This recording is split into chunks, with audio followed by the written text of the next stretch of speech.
Welcome to Vladimir State University. This is the university I visited while I came to Vladimir on a vacation. Anyways, enjoy this vlog.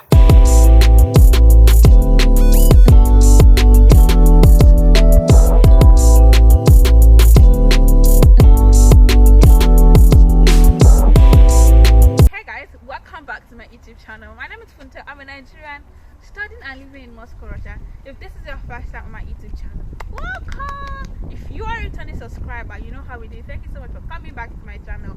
I visited the city of Vladimir, and if you don't know Vladimir city is one of the small cities here in Russia, and it is known to be the first capital of the Russian Federation. When you visit a city and then you're like, where have you been living all these days? That is the energy this city is giving, because it's so chilled. The greeny environment, the water, every single thing, like the slopey road, it's just giving what's supposed to give. I decided to visit this city because of a subscriber that reached out to me and said, oh, I got admitted to this university, please can you help us check it out? And yes, I am in the city of Vladimir, and watch out for this video because I interviewed an international student in this city studying here at this university. Like, this city is giving all it's supposed to give. This school itself, the fact that they do mandatory physical activities for their students just makes a lot of sense. So hey guys, in the video I will meet you. Yes, hi, my name is Abdul Hakim Yusuf. I'm from Nigeria. I came here to study in Vladimir State University in the year 2021. I think towards the end of November, that's when I became a student. So we COVID generation. Okay, so you said you've been here since 2021. What program are you studying currently? I'm studying just lately technical. That's like computer engineering and informatics. That's interesting. How much do you are you on scholarship? So if I'm not on scholarship and I'm applying to your program, how much am I paying? Based on what I've heard from my fellow students here, I think it's within the range of 60,000 rubles per semester upwards. Like let's say a rough estimate of 150,000 rubles a year. That's like for the tuition, and I think you should have about close to 8,000 for your living arrangements. 8,000 a year for your living arrangement. 8,000 rubles a year. Yeah. That's impressive. So you're on scholarship and then you stay in the dormitory. For those that are not on scholarship, do they also get dormitories?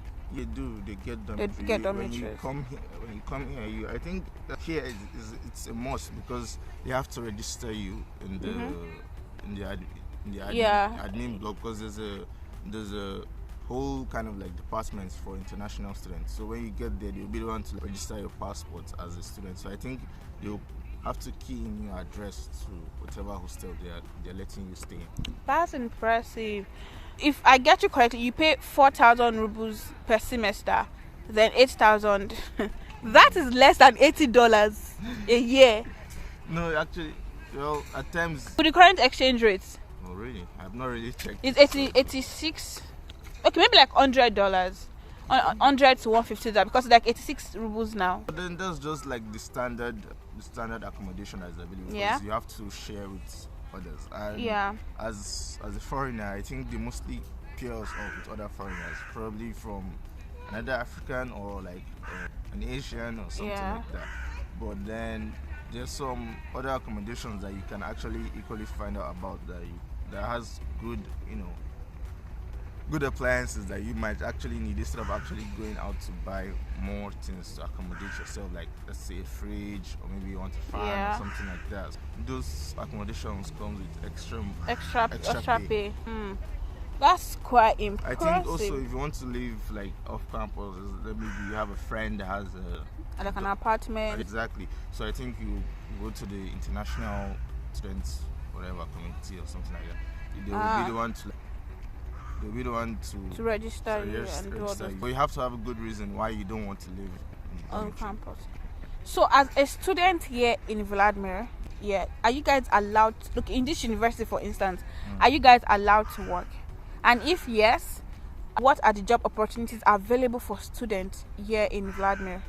Well, based on my experience, because when I first came here, I didn't really know anyone, but I got to meet some cool Arabians that helped me out. So most of the opportunities that I've been able to get were mostly in the restaurant where we work. Sometimes as waiters, sometimes as cook at the back kitchen. So we'll just be helping the chef move stuffs around in the kitchen, or we'll go and serve the customers and maybe sometimes clear their plates or direct them to where they can make orders or sit. Yeah, exactly. Mostly, it's either you work in the restaurant or you work in the factory. But then, as a first-year student here, I think it's not really advisable to work. I was at the international student office yesterday, and they said the same thing, that you're not allowed to work in your first year. Not only because you're not allowed to work, because then again you'll be missing. And they said because it's part fac, yes. And they assume that as part fac, so you are not a full student yet. Yes, exactly. So if you go to restaurants like, let's say, Burger King or KFC, they will not hire you because they will be like, you're not a full student, and then you need your student's card or something like that for them to be able to hire you. And then I think the school itself gives out permits for people that want to work. So interesting. You go to the international body of the university. You'll be the one to tell them that you need to work, and you tell them why you want to work and how you want to accommodate yourself. I think you make a schedule with your department, and then that schedule will be given to your teachers. You won't have to miss any class. No, even if you do miss class, you will not be penalized for it. Exactly. So you just have to catch up and do other stuff. Can I pay my school fees with the jobs that I get? Yeah, during the weekends. I said weekends. During the holidays. During the holidays, sorry. There are more job opportunities during the holidays. I think there's some where you have to work as a manager, and I think per month you can get up to 55 to 60,000. Are you serious? Rubles. That depends on what kind of job it is actually. Yeah. Like if you're actually working in a big store and then you have to work as a manager, you have to have certain credentials for you to be able to pull that out. But then if you're working in a factory that they pay 2,500 or 2,500 rubles per night, that's if you're going on a night shift. I think so you guys even earn more if that is the case, because if you're doing that every night. It's a factory, so it's kind of hard work. So if you go there, probably you get, let's say, if you go there 15 times a month, you'll probably get close to 30,000. Depends on how you want how hard you want to work, and how you save your money and how you budget yourself. That makes sense. Let's say you're still working in the factory now. As a student, and school is ongoing, and you're trying to plan to pay your school fees. You can be going, let's say, Friday and Saturdays, or Saturdays and Sunday. But then I would prefer Friday and Saturday, so you'll be able to rest for the Sunday. Or let's say you're feeling lucky, or you're feeling good, and you don't want to go to that Friday classes that are annoying. So you can go Thursday nights / Friday morning, and then come back. And that's quite interesting. Any English teaching jobs option available? Depends on how far you look, because I think emphasis on how far. I know, right? Because it's not really common, and basically, if you want to teach English here, you have to have a basic, very very good understanding of the Russian language. So you have to be very fluent. You have to be fluent, so you'll be able to communicate to the administrators and all of that. Especially the students, because I think you mostly be teaching kids that are coming up, like this 3, 4 years, 5 or 6 years old, and then they might not really want to learn the English language. So you have to learn how to communicate and try to control them. It's not easy. Teaching is not really easy. I know. What are the activities that you can do here on campus? I can see this basketball court. So what else do you guys do? We have as a first year, or as a fresh year student or second year student, I think there's a mandatory course there for physical fitness. So everyone they would usher all new students, no matter the department you're from. You go to the sports center to register. So when you get there, you choose. Is it a 0-unit course? Not really. I think so, because it's not really that important. But you must do it. You have to do it. It's not really that important to do it, because if you don't, they'll put it as delgi or debt. You have to do it. You guys do what other activities? Is this a fish pond? Yeah, I think you can see some people are actually fishing, or they're trying to fish. I don't know if they've caught anything. So, but they're ducks that normally move around here. You guys have a fish pond. I think I want to move to this city. I'm not even going to lie. Another one there. Based on what I've seen in the sports center, there are people that play basketball. There are people that do relay, like the track stuff. Because when I went to the international student building, I saw a chef that has trophies. You guys go for competitions as well? Yeah, I think they I saw Uncle P was in your school recently. Who? Uncle P. I don't know that. The president. Oh. Just really on my own, just go to class, come back. Look for, let's say there's work, or if there's no work, just sit down at home and chill. Exactly. So aside from school, aside from the compulsory physical activities you guys are supposed to do, and aside from working, how do you relax? Are there activities around that you can do? I realized that it's very difficult to find proper restaurants around. Yeah. I've been searching and I'm like, what the heck is going on in this city? People want me to starve? There's some really good restaurants, but they are far. It depends. It's not really far. If you want to actually walk, because I used to walk to my workplace. To your workplace. Before. Sometimes, normally, I'll have money, but then I just really want to walk. Yeah. I'll walk to the place that with my friends that normally go together. But it's not really that far. It's just at the center of the city center. Mm-hmm. If you want to relax, like today now on the weekend, or like let's say on a normal day where there's nothing going, you can come sit down around the parks or like the green area and just taking fresh air, or just sit down and taking fresh air. Maybe buy an energy drink and sit down, because I think there's network everywhere, so you can just be outside or just sightseeing. Because I think one thing I like about your university is the fact that it looks like a recreational center and it's very impressive, because like, for my university you cannot see green. But yeah, it's very impressive because you can get to do picnic, do all of those things. Yeah. Like there are many buildings, like this one now, this building behind us. I think that's for like most likely for the economic students. They most likely do. They actually do, I think, some sports programs there too. But then I'm not really interested. So what is your advice for international students coming to Vladimir? What should they look forward to?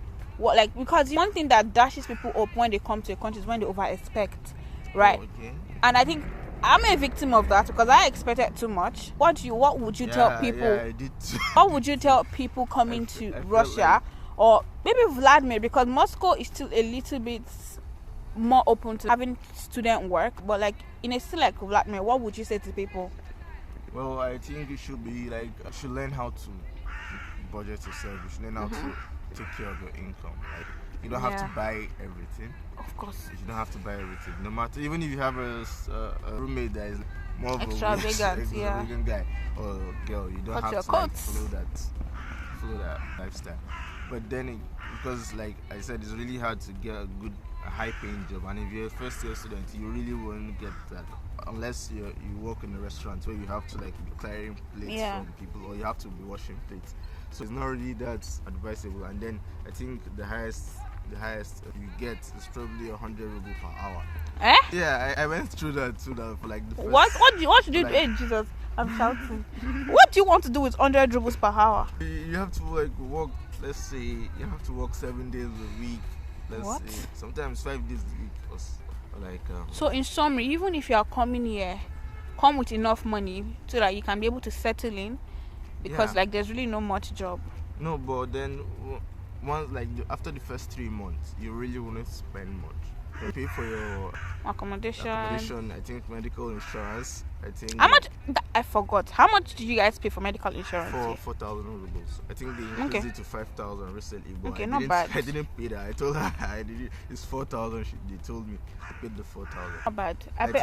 I paid 4,000 rubles too for my masters, but now I tried to change to 7,000. But I think that's 7K. But then I don't understand what's the use of that medical insurance. So like, if I have an insurance, it's not like it doesn't work in all hospitals. I think so. I think it's written at the back of the card. The hospital that you use. Exactly. Okay. I think there's one for. I think there are 2 for ambulance. Let's say emergency, like extreme emergency, and then 2 for like just casual visits. But I think it doesn't cover medicinal costs. I think it's good. All insurances. It's just a way to get to see the doctor and then for them to prescribe what you need to do. Medicine. All right, thank you so much for agreeing to do this video with me. Okay, it's fine. And we hope to see you in Moscow. Are you going to visit us? Probably. When? Let's say maybe at the end of the year. Ooh. We can't wait to see you in Moscow, and all the best in this new academic year. Thank you very much. We love you so much. So bye guys. Bye. Guys, I just finished talking to Abdulhakim, and gosh, I would love to come to this university myself, if not that I'm doing PhD, because what I like the fact that it's a receptive environment for the students. The city in itself and like the university environment itself just shows how conducive it is for students to learn and also have fun and enjoy themselves. Behind me you can see behind me you can see the football pitch. It just hasn't, you have work to do. And that brings us to the end of today's video. If you love this video, please do like the video, share the video, and drop your comment. And if you're yet to subscribe, please subscribe to my YouTube channel. Bye guys.